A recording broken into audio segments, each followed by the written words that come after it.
आपके साथ आयशा शेख सिद्दीकी।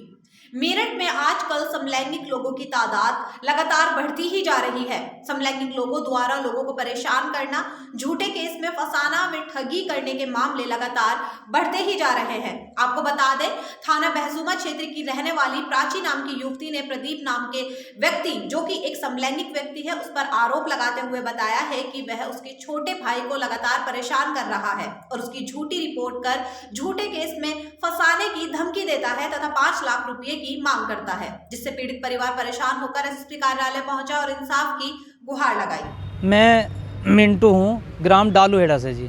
थाना जाने लगता है मेरा।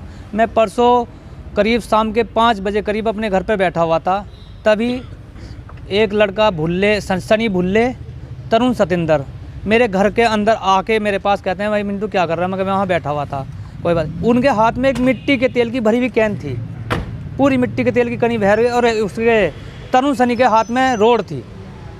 वे तुरंत मेरे आगे एकदम मेरे पूरे मिट्टी के तेल की कैन मेरे ऊपर उलेड़ दी उन्होंने, सनी भुल्ले ने। तरुण जैसे ही जेब से माचिस निकाली, मैंने तुरंत रुक के मचा के मैं अपने मकान से तुरंत बाहर भागा। पब्लिक इतनी इकट्ठी हो गई वहाँ पर। कम विवाद चल रहा था आपसे? मेरा उनका कोई रंजिशन विवाद है, पहले से ही मेरे से वे जाति शब्दों से प्रयोग करते हैं। मैं वहाँ पर एक थोड़ा सा समाज की ज़मीन है, ग्राम समाज की ज़मीन है, उसमें थोड़ी सी पैरोकारी कर रहा हूँ। जो ग्राम समाज की ज़मीन है उसमें पैरोकारी कर रहा हूँ मैं।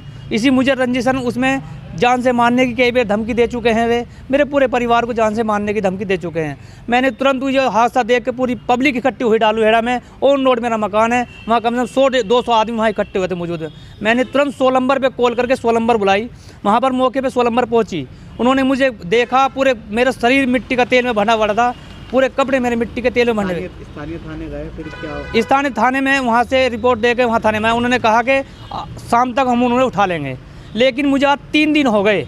उन्होंने अभी पुलिस वालों ने कोई भी मेरी कोई कार्रवाई नहीं मुझे दिखाई दे रही कि पूरी होगी। एसएसपी कार्यालय, मैं एसएसपी कार्यालय में एसएसपी साहब से संज्ञान में देने के लिए प्रमाण पत्र लेके एसएसपी साहब से मिलने आया हूँ। क्या आश्वासन मिला है? मुझे यहाँ से मिला है कि आप सीधे सीओ साहब से मिलिए जाके। क्या चाहते हैं? मैं ये चाहता हूँ, सिर्फ मुझे इंसाफ चाहिए सर।